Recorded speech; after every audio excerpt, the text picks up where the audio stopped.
Dave, I'm a sexaholic. Hey, family, and I'll be your leader for this meeting.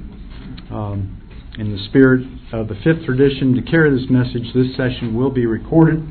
The recorder will not be turned off during the session. And if you don't wish to be recorded, you may participate by listening or attend another session. We ask that those who choose to step up to the mic so that those who listen to the recording can follow the discussion. And a little note to me, don't tamper with the recording equipment. So nobody come up here and turn it off. Okay, don't do that. Join me in the Serenity Prayer.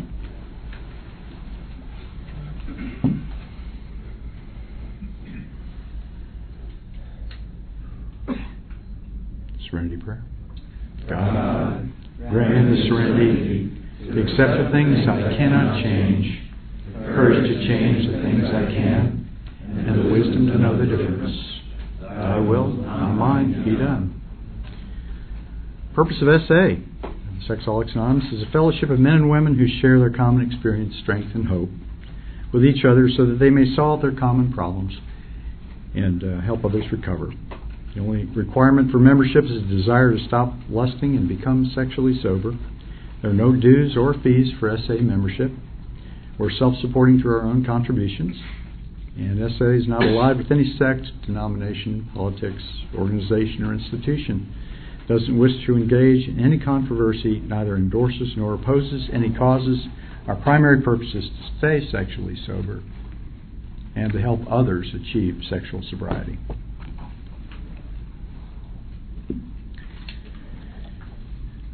Welcome. So glad you all are here.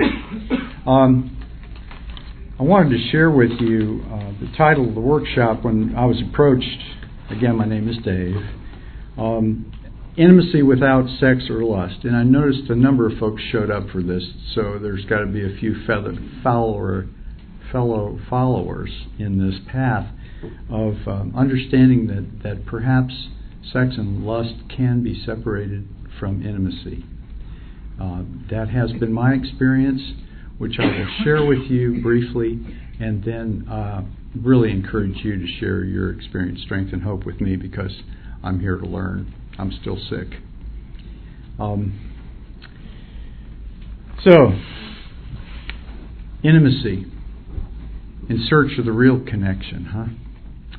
How many of you had a chance to watch Monty Python and the Holy Grail? Okay, the Holy Grail. Well, what the heck are these comics like us, these insane people, looking for? Is it money? Is it power? What are we really after? Is it sex? All of it. Could be all. For some of us who are truly crazy. I'll tell you a short story here. At some point in my crazy existence somewhere in high school, I decided that I was going to be the best of the best. I was going to be a top gun. And so I decided to put my best efforts forth and learn to do something that very few people even want to do or consider doing. And so I did. I went to the Naval Academy and graduated in 1969. Those of you around then, it was a pretty rough time to graduate. I would have rather stayed in college, but if it was college, but it was the only place that was actually sort of a sanctioned prison. You lived on a river where 6 months of the year it was cold and it was kind of miserable, and it was all guys. What a dream, huh? For a sex addict, well, maybe for some of you, but not. For me, it was kind of rough. We didn't even let us out the first year, and so I became a little more deeply entrenched in my pornography addiction, because wherever we would go at the academy, there would be these places that were completely clean, pristine. If you walk up front to look at the midshipmen's quarters, and you walk in, you have the folds, the tucks, the neat, and then if you go into Bancroft Hall, the behind the scenes, you would open the backs of closets, and you would have the displays of all this stuff that wasn't very helpful for my addiction. And then, of course, on graduation, decided that I was going to go down to flight training. I began to fly the A4 Skyhawk, and then got assigned to a fleet squadron and flew the A-70 Corsair II off the Forrestal for cruises. Went to the Mediterranean for 10 months, a couple times on a cruise, and managed to stay alive through 286 carrier landings, which was a feat in and of itself, that a power greater than myself actually allowed me to survive. And those of you who have been out on dark nights of the ship, if you haven't missed much.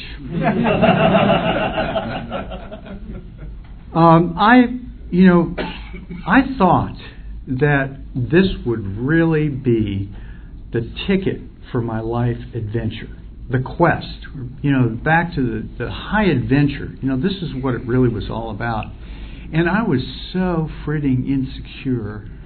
I could not have a relationship with any other person because I was always striving to be the best of the best. Well, you don't do well in that kind of environment in relationship. And so I would go through relationships like water.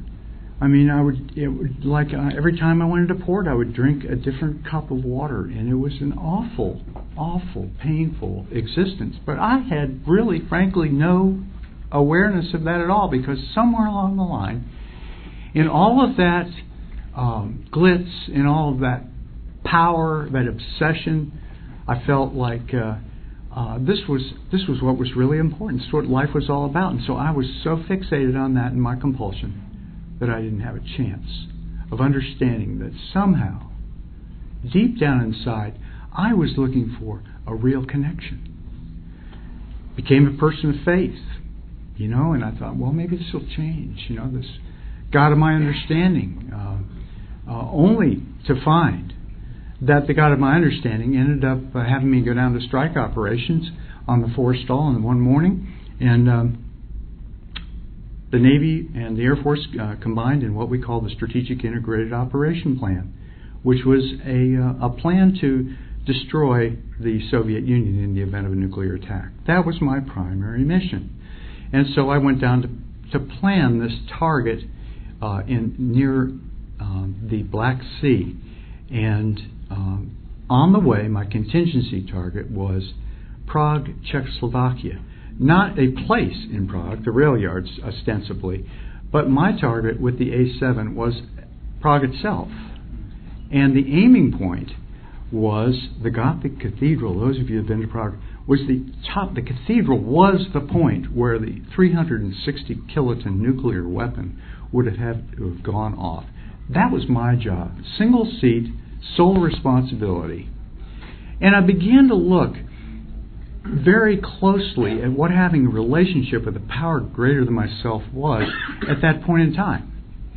Do I put principles before loyalty to a country? Do I put principle out there? Is this the right thing to do? So, this God of my understanding early on has me in these kinds of situations where I have choices. And that's what I'm saying to you in terms of choices about intimacy or not. For me to have had to have delivered, and we never really know what we would have had to do. But if I had had to do that, that would have been the absolute antithesis of what I was really looking for. The real connection. And in the way I lived it out, it didn't have to happen to me. And I was so thankful that didn't happen. But it set me on the path with this addictive behavior, looking good on the outside. And I developed this elaborate system of medicating my feelings. And I'm sure there's no one else in here that's ever done that before. I would use lust, I would use porn, I would use dating, and all that's kind of the boring stuff. When you're into adventure and intensity, it doesn't really matter. Because whatever I could use, it would distract me from the higher power shaped hole right inside. And so I can tell you out of my own experience, strength, and hope that the adventure path doesn't work. Okay? And the God of my understanding, like the wonderful image we saw today at lunch, just kind of sitting there and waiting and hanging out, and had that kind of confidence that maybe someday I'd get the picture. Flash forward, 20 years or so. I got married in 1972, came out off cruise, immediately went back on cruise. My wife got to travel around Europe and follow the ship and do all that stuff. And we had no earthly idea of what intimacy really was. My wife came out of a family of 2 alcoholic parents.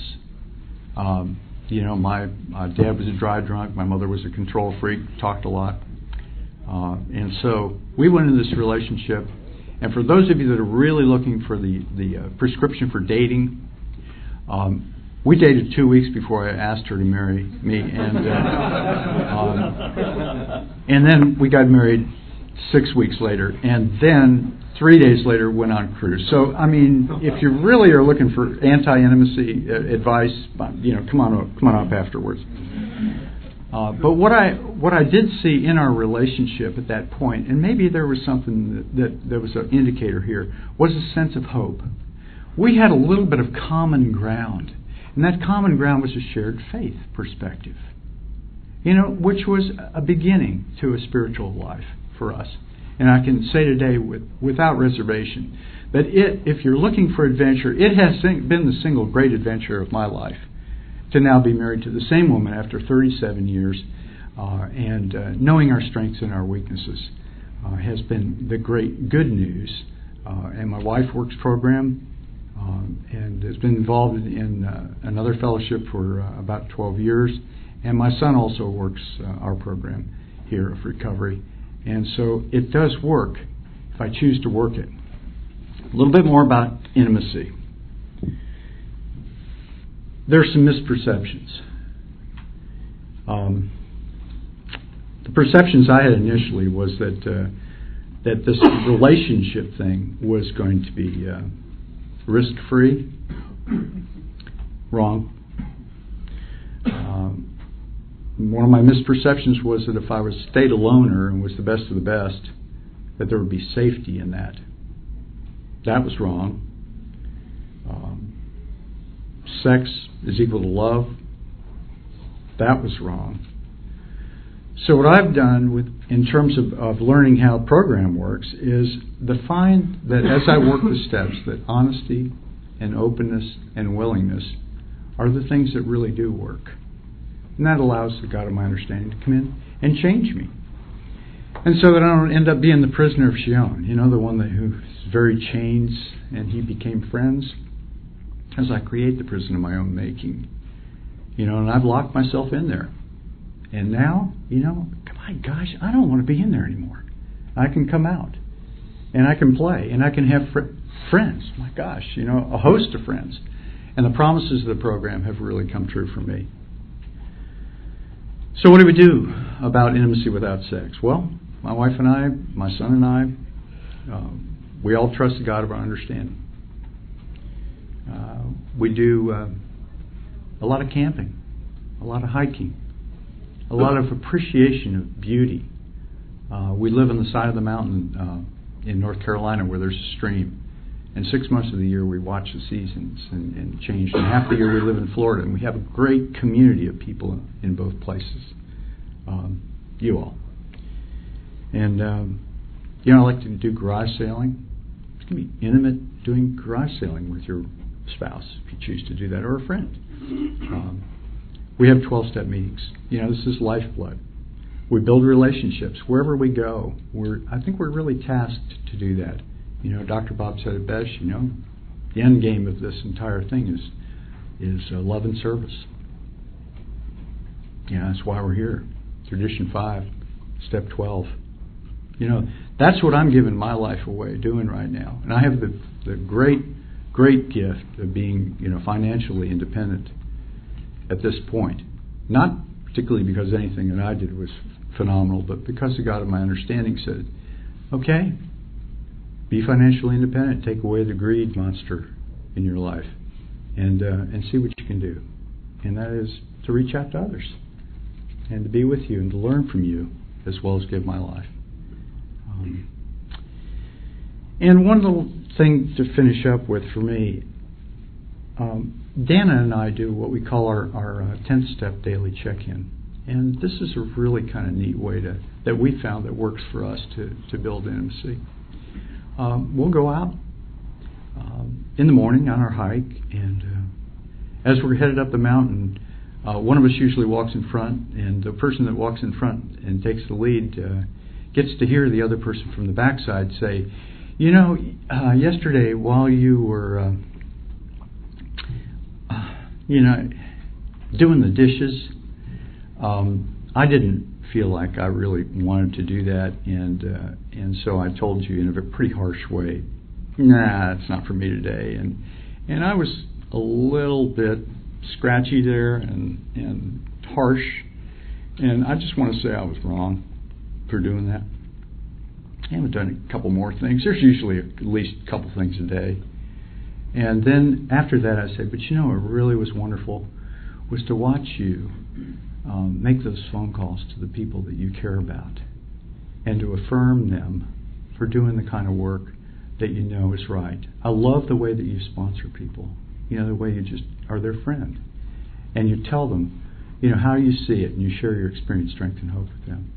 And I love the way that you're able to rub on my shoulders at night. And there's some real practiced ways of developing what I now understand as intimacy.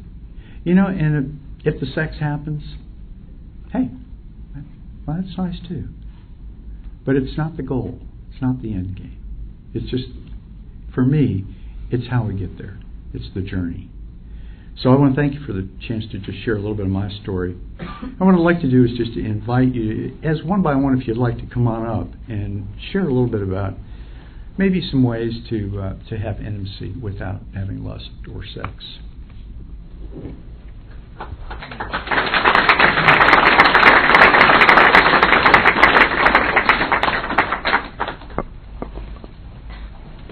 Open mic.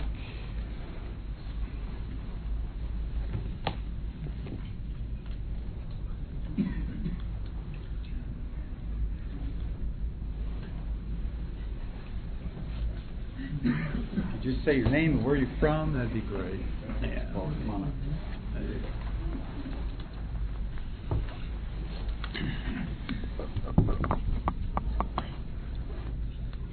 I'm Paul, the sexaholic from Concord, Massachusetts.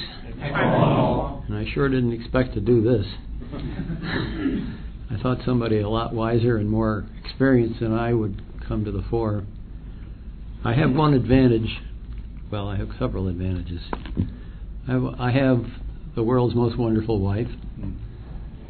We've been married now for 58 years.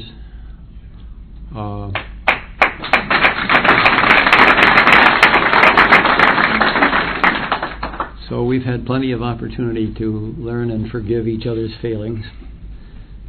She's my best friend, my worst critic, my greatest lover.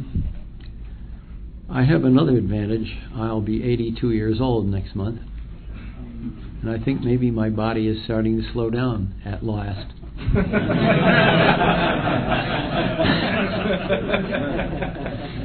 There was possibly apocryphal story about a very talented black musician from the late 19th, early 20th century, whose name I forget at the moment, but anyway, somewhere around the age of 89 or 90, he was interviewed by a reporter or something like that, who asked him, what does it feel like to be without sex at this age? He said, I don't know, you'll have to ask somebody else.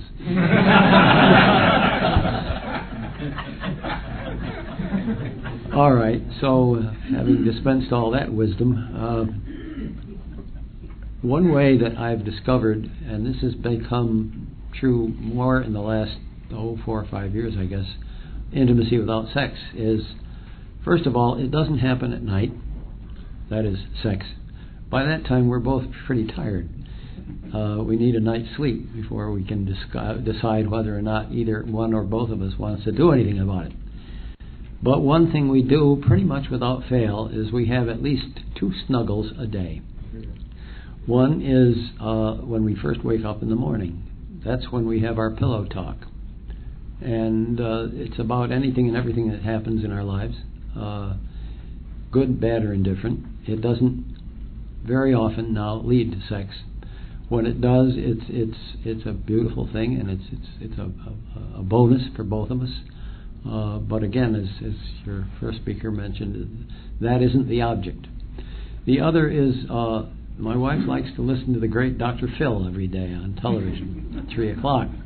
And I'm retired, so I have time free in the afternoons. I don't always listen with her, but I do make it a point to come back into the bedroom where the television is at 4 o'clock, and we have another little snuggle.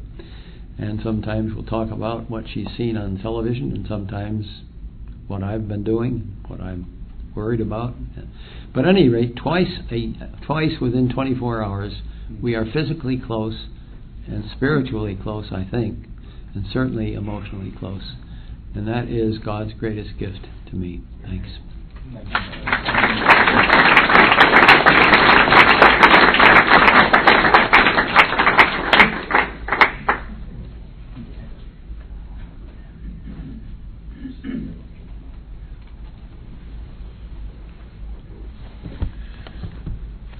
My name is Mike. I'm a sexaholic from Providence, Rhode Island, and I am powerless over lust.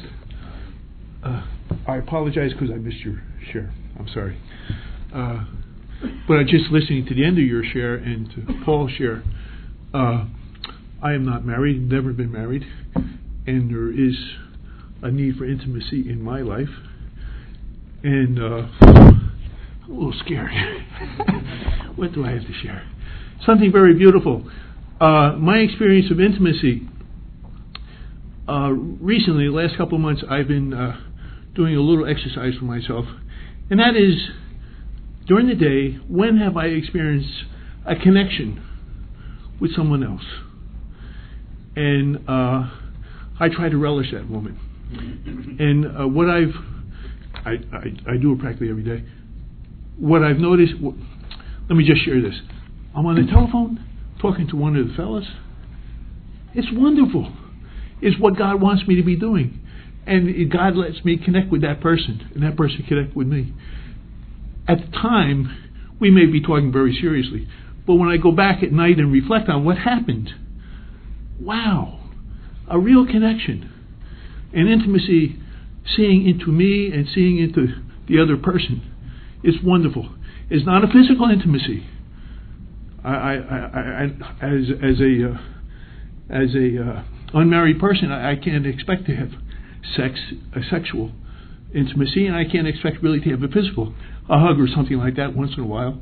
But really, it's the spiritual intimacy of connecting with another person.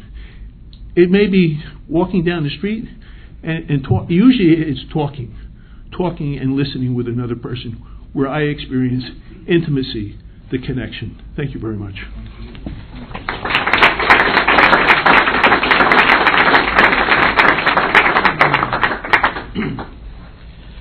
I'm Wallace from Memphis, Tennessee, sex and love addict, or sex addict, sexaholic.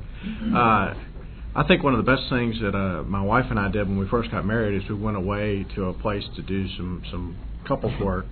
And one of the things that they taught us is about, a lot of this reactivity we share in common. And the thing that I would do is I would go over and automatically react to things she said before I ever listened to what she was saying. And the thing they taught me to do was to pause before I respond, repeat back to her what she said to me, and ask for clarification. And that felt really, really weird, but practicing those skills has taught me to actually, I don't have to do that every single time she says it, but it's like it makes me, instead of thinking about my response to her when she's talking to me, I'm actually listening to what she's saying and kind of feeling that part of the moment. And the other thing we do is we do a thing called knees to knees, and probably 2 to 3 times a week we sit down in a chair facing each other, touching knees, and we look each other in the eye and we talk. And that has opened up a lot of stuff, because it's very easy for me to have a conversation with my wife and not really be connected in the conversation. It's kind of like I'm kind of just engaged in something else at the same time that I'm having the conversation. But when you're sitting knees to knees with somebody, it really makes you really get into that conversation and connect in that moment and what's going on then, and be emotionally present and available. And the third thing, like I've heard several people say, is every night before we go to bed, we do a check-in, and we check in on what stood out from the day, what we're feeling like at that moment, and what we have to clean up. And it becomes an automatic thing before each one of us goes to bed at night. We eyeball to eyeball and do that. And it doesn't take 10 minutes to do, but it's one of those things, once I've developed that habit, I really get a feel for what's going on in her life over a long period of time, and I'm able to kind of like identify with, when she's feeling crazy, it isn't necessarily anything that I'm doing. And that was like a hard thing for me to get when I first got married. Is, she was pissed off at me all the time, and it just took me a long time to realize that maybe she's pissed off about other things. I just happen to be a good vent. So I don't know. Thank you very much. Thank you.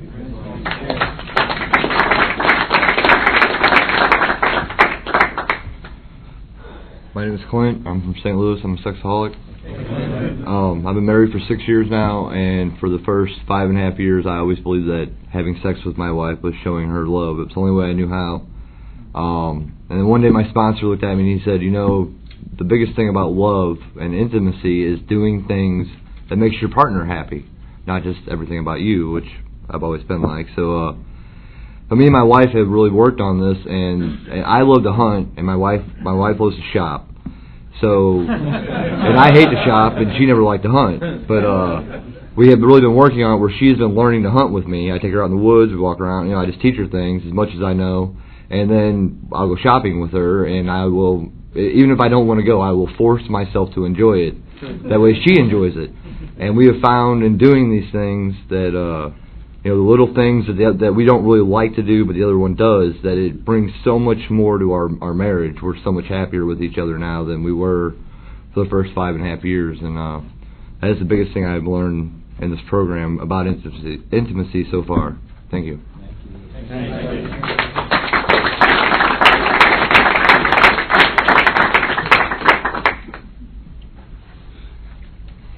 Hey, I'm Alan. I'm a sex addict. Been married for 30 years. She should have divorced me 29 years and 362 days ago. But that's beside the point. I'm still married, and we have a great marriage now. My sobriety's 2.5 years. 3 years ago, when we came into the program, my kids weren't going to talk to me, and that was an intimacy that I had to learn. And now, all of our intimacies collide with one another, the 2 children and my wife. It started out with just my wife and I communicating again. We never communicated really on a one-to-one level. The next thing we did was, like the first guy said, wake up in the morning and hug, talk to one another. What have you got planned for the day? Things like that. Talk during the day with one another. Absolutely have to do that. And, check in with one another. As I'm coming home, call her and ask her if she needs anything. We live kind of out in the boonies a little bit, and it's a hassle to go back out sometimes. Then at night, we literally will spend at least 10 minutes holding one another. Maybe not talking, maybe not doing anything else, but just holding one another. And that's been a really big thing. Touch, I didn't want to do ever. If it didn't lead to sex, forget it. And that's been a big change for me. Then the other thing that we added was, out in public, just like holding hands, a little kiss when we're going to separate from one another.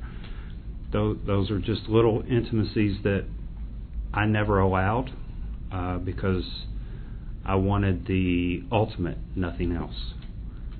And then, we started date nights. Date nights, real important. Our date nights grew. Started out as an hour and have grown to a couple days a week. We have also added in, we go to the RCA meetings together. They're very important. Our couple coupleship, it takes your own individual recovery along with coupleship recovery. But you definitely have to work on yourself first. It's all been great. 3 years ago, if you were to ask me, 3 years ago, if you were to ask me if I would be married today, nope. I was barely living at home. But today, we have a great marriage. She's here today too, and it's just a great journey. It's a better marriage than I had when we got married 30 years ago. Thanks.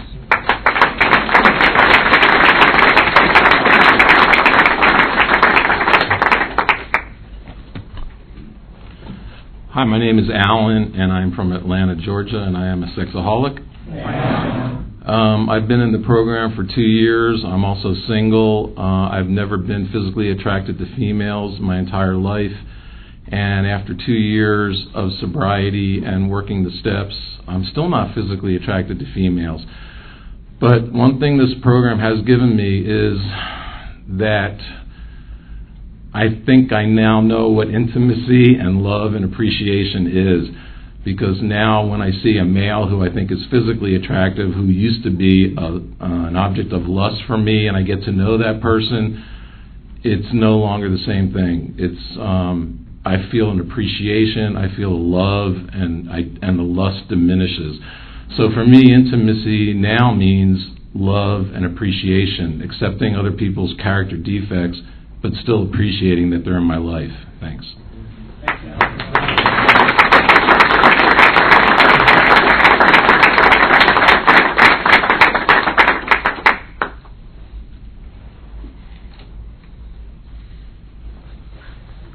Hi, I'm Elliot, and I'm a sexaholic from New Jersey.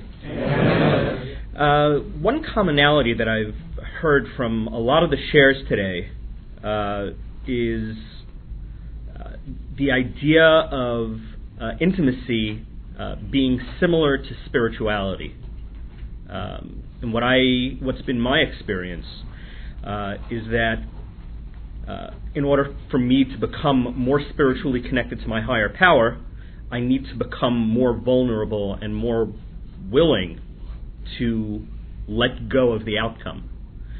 And what I'm guessing, what I'm thinking, is that the same is true of intimacy between human beings. In order for me to become more intimate, I need to become more vulnerable and more willing to give up the outcome. And that's what I'm working on right now. I'm dealing with step 3. I'm redoing step 3 for, the third time. Working on this concept of allowing myself to become more vulnerable. And the way I see it, the way I understand it, is if I can become vulnerable with my higher power and allow him to work his miracles, then I can learn to do it with other human beings. And that's when I will find true intimacy. Something that I'm working on, something that I'm doing a little bit every day, slowly. I am not currently with my wife, which is something that saddens me greatly. I am working on my relationship. I am working on trying to repair my marriage. It's slow going. But there is movement in the right direction, and it happens most often when I'm able to be vulnerable with my wife and tell her what I'm really thinking, what I'm really feeling, and let her tell me what she's really thinking, what she's really feeling, and not taking it personally. It is what it is.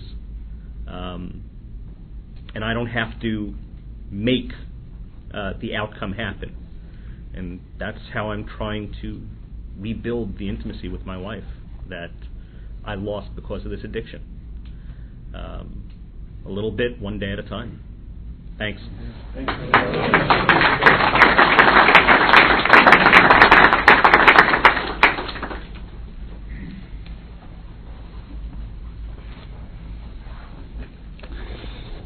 Hi, I'm Richard. I'm from Charlotte. For about 3 years sobriety, a little over 10 years married. I liked a lot of things that were said. A couple of thoughts. I think intimacy for me intimacy with my wife starts with what I do in the program. I didn't know how to be intimate with my wife. I learned it in the program by being honest with other people. By taking the first step, by calling other people, by calling 3 or 4 people a day, by having a sobriety partner, and just being honest where I was. Going to meetings, sharing my first step, listening to others. I knew how to lie. I knew how to cover things over. I knew how to come up with a great story. But how to be honest and connected with other people was something that I knew something about, but in a lot of ways I learned a lot more in the program. And so, I spent time in the program when I was in the program at first, where my wife and I didn't know if we would make it, where we both thought about divorce, but we stayed because of the kids, and we argued and fought a lot. And today, that's not where things are.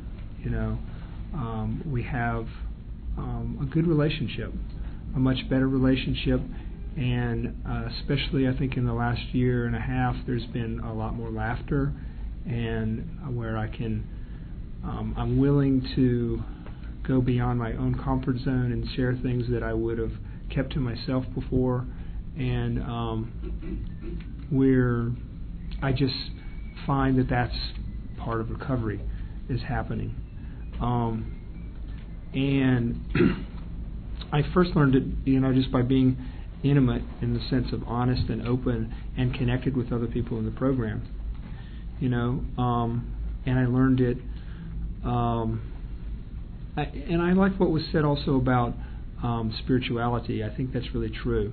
I find, as I've gone through the 11th step, for me, one of the things I've learned to do in terms of prayer is I do something called, that I learned about from Bill W., and something that St. Ignatius and that kind of background, called the discernment examine. So I look every day, what am I grateful for?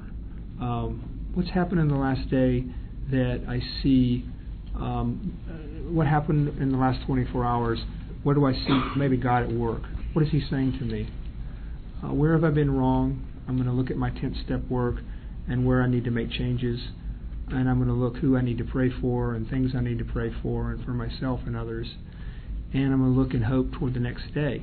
What does God want me to do? And when I take that time to pray, when I take that time to meditate and to be open to God, I found first I developed intimacy with others in the program. Then I began to develop greater intimacy with God, because I had a faith, but I was better at being up in here rather than being down in my gut, up in my head. And the program taught me how to have intimacy with God. And out of that, and out of those changes personally, instead of taking my wife's inventory and working on her problems, which was what I did really well at before, a lot of stuff that was getting in the way of my character defects gets put aside, and then there's a natural place for intimacy to grow. The sexual relationship has definitely got tremendously better, but I really enjoy the relationship, and that the sexuality can flow out of that. That I'm with her, I'm not with some other person. I'm with my wife when I'm with her sexually, but that I would give up what's happening sexually, which is good, to have what's happening in terms of intimacy. I really enjoy being in love with my wife and having a romance with my wife, and the program's given me that. And I enjoy the intimacy and closeness and friendships. For people who are not married, I think that the potential for intimacy and joy is still the same. I can still have that closeness with others. I find that in the program, if I can sit down and listen. And that's not something I knew how to do without working the steps. So thanks.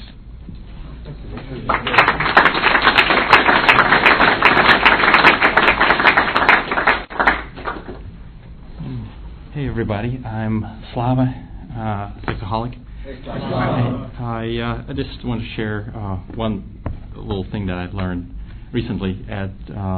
I'm definitely still very crazy, and I've been in recovery over 2 years, and I'm struggling with objectifying my wife, and I want to find something that's a little bit better than that. And at the suggestion of my sponsor, a couple of months ago, my wife and I started doing a little bit of reading. We have this book that's called Why Marriages Fail and How to Make Sure That Yours Doesn't. And it's not approved literature and all that, but it really doesn't matter what book it is. But I've discovered that it's such a wonderful experience to sit down with my wife, and she reads a page, I read a page, and she reads a page, and it's about our relationship, and it's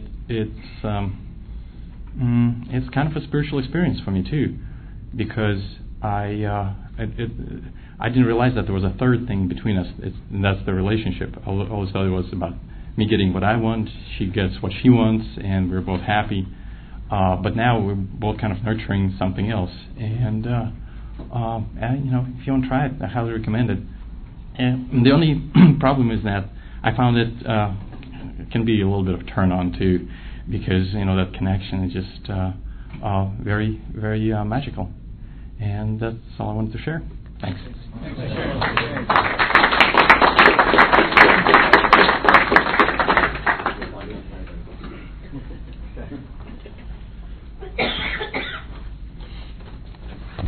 I'm Edwin, a sex addict from here in Middle Tennessee.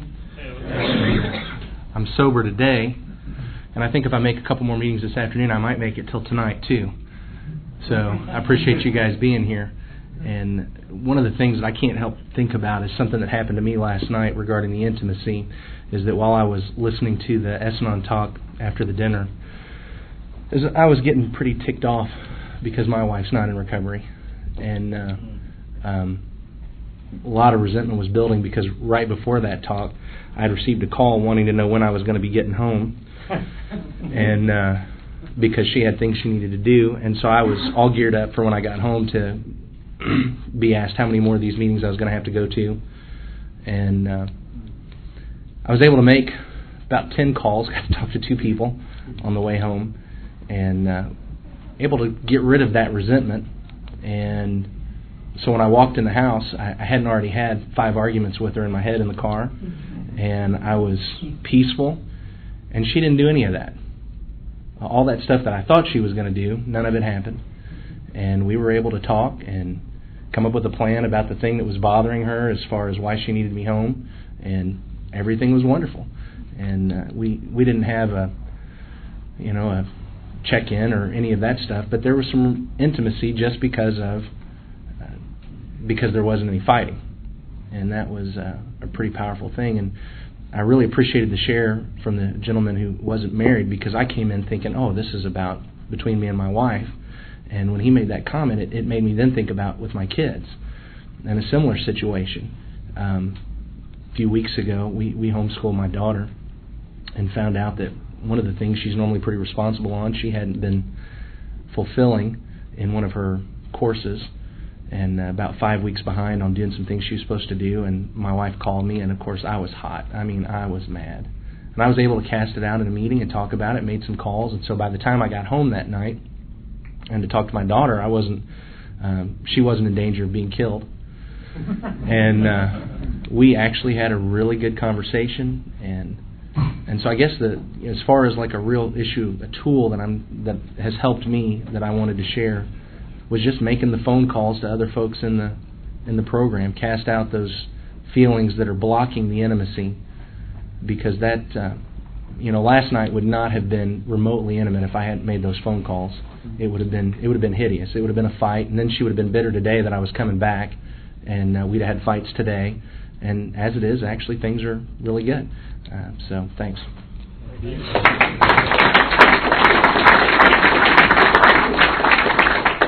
Sean, I'm a sexaholic. I didn't want to come up here because people terrify me. That's why I have difficulty with intimacy. Good illustration of intimacy for me, and the solution for me today is 15 years ago I was introduced to a religious belief where I was taught a system of denial, to deny my feelings, to deny reality, to stuff it down. If I said things out loud, they would happen, that sort of thing. And if I talked to God about it, look out, and don't dare let the devil hear it, or he's going to use it against me. And it wasn't until that I began to defy that and tell God exactly, my higher power exactly what I was thinking, feeling, or doing, that I had spiritual intimacy, with God. And that's the solution today for me in my program, not only with God, but with other people. My sponsor has this sick idea that if I call somebody every time, I have a lust thought, or I want to rubberneck and give myself a neck ache and turn my head and look or fantasize, that if I make a phone call instead, that I can get past that. And sitting here just now, it reminded me that the key is intimacy, because my addiction is settling for counterfeits to intimacy. I'm always looking for something to make me feel intimate with another human being, because I'm so terrified of people with rejection, whatever the consequence could be, because I can't control it. I settle for something that will mimic that. And today, when I call you guys, and I have a core group of guys, and I have lots of phone numbers of other people I can call, and I talk to my sponsor, when I go to meetings, I get that void filled. I get real intimacy instead of settling for the counterfeit. And I'm thankful for this fellowship, and I'm thankful for you guys for allowing God to supply that intimacy that I need. Thanks.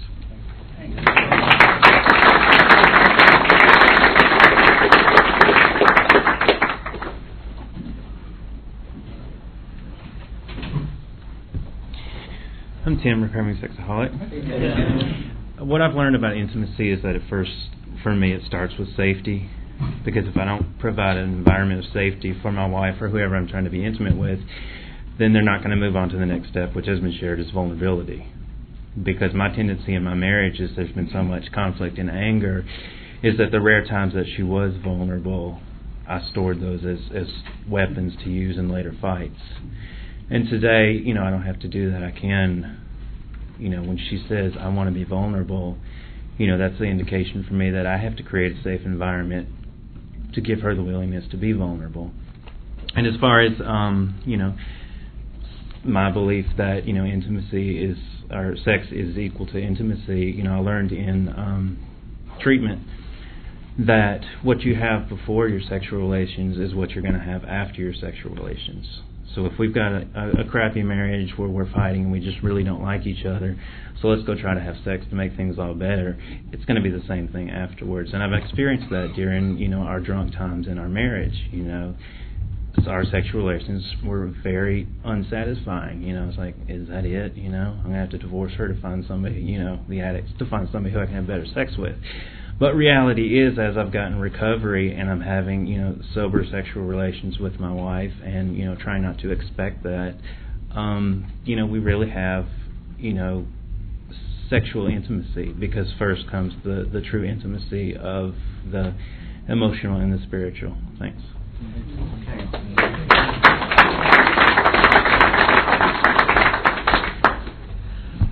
I'm Andrew F. from Baltimore, and I'm a sexaholic. And I am a single sexaholic. I've never been married. I haven't dated in, over 5 years. So intimacy as a married man is something I don't understand very well. But I'm starting to learn and consider a few things. I bought a house 2 years ago, and I was living alone up until recently, when I got a tenant through the program.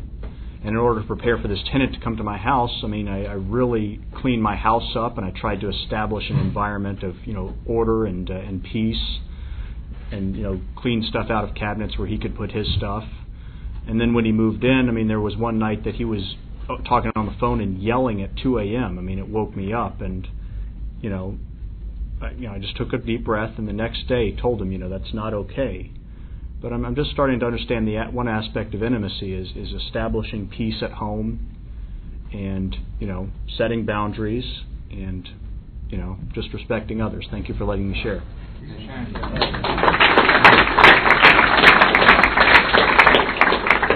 Hello, my name is Mike. I'm a grateful recovering sexaholic from St. Louis.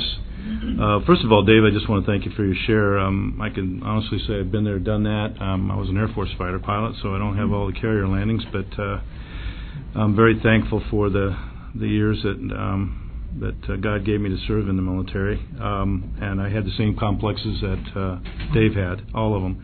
In fact, if you'd walked into my room in Vietnam, I had the wall of female parts. I'll just leave it at that. And everybody got a real laugh out of that when they came into my room. That's how sick and I was at the time. I've just made a few notes here. My wife and I have been married for 12 years. And for me, as a loner and someone who isolated all the time, I really never did understand intimacy. The reason I didn't understand intimacy is because I didn't comprehend love and what love was and what it meant. And so for me, no love, no intimacy was the first thing. And it was okay to love yourself before you loved other people. And I didn't know how to do that. So I had to learn how to love myself first before I could love other people. Intimacy for me means being vulnerable. I hated being vulnerable. I didn't want anybody to see. I wore my mask so great. No one ever saw me with my mask off. For me, there's a lot of non-verbal forms of intimacy. What I do for my wife now, and I've learned this, it's taken me 30 years, my routine in the morning. By the way, my wife stays up very late. I am a go to bed early and wake up early, go to bed late and wake up late for my wife. So when she comes to bed at night, most of the time I'm asleep. She snuggles up against me, and I'll consciously or subconsciously I'll know she's there, and that's her time to snuggle. Sometimes she talks to me, sometimes she doesn't. In the morning I get up, I clean out the dishwasher, I make the coffee for her, I put her vitamins in her thing in her bathroom. We have separate bathrooms, and I usually leave her a love note on the coffee machine. Because I leave early. Those are all non-verbal things that tell her that she's special to me. And for me, those are intimate things. Why? Because I never did them. I never even thought about them. I read all the books and all this other stuff, but I wasn't motivated to do it because I really didn't care about them. And those are the things that really mean a lot for me. I was so into myself and my ego and all of what I wanted that I never saw intimacy. When I had sex or I had lust for someone, I never connected the dots as far as the actions. They never entered my mind. So when I read the thing that says intimacy without sex and lust, what's that? I don't even know what that is. I never had it until my wife and I really kind of came into the program. And like one of the other guys said, is my wife's not in the program. But I know she's watching, she's looking, she's seeing the changes. I share with her when she asks me and stuff like that, but I'm not pushing her. So hopefully she'll be in here maybe by next year. Thank you.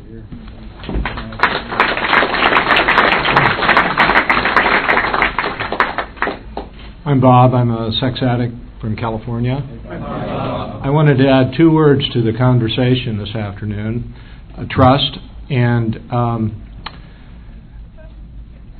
empathy.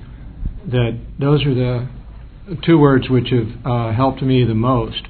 I recognized that I needed to become trustworthy, and I have been striving for that in my daily action.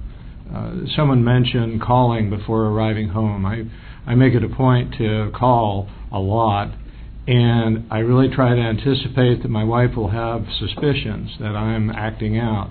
And I try to be proactive and to allay those suspicions, using the telephone to keep in touch and keep in communication.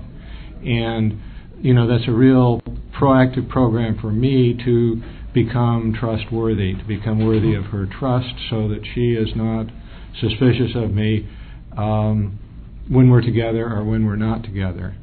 The second one is empathy, that for many, many, many years I was not in touch with my own feelings, and her feelings were totally irrelevant to me, inconsequential. I didn't care. Through the 12 steps, I've become in touch with my own feelings and being willing to accept those and admit those and recognize them and experience them and deal with them without medicating myself in one way or another. And I find that to have an intimate relationship with my wife, I also have to feel what she's feeling. I have to allow my heart to open up to her heart. And an awful lot of what came in the early days of recovery was I was opening up to her pain, to her anger, to her resentment, to her hostility, to her to negative feelings. And I had to go ahead and experience those and work through them myself, recognize them, admit them, deal with them, live with them, and share those feelings with her. I think that's eased the burden for her, but for me it's been me being able to really feel what she feels. And when we are together, I really make it a point to try to not only feel what I'm feeling, but also feel what she's feeling. And it's hard to do for me. I'm not tuned into that, but I feel like working the steps, I can get to the point where we will have an empathetic relationship where I'm, more and more transparent to her, and we are more and more vulnerable to each other. So, thank you for that. I want to thank everyone for the shares today. It's really helped me. So I appreciate you. Let's close with a third step prayer.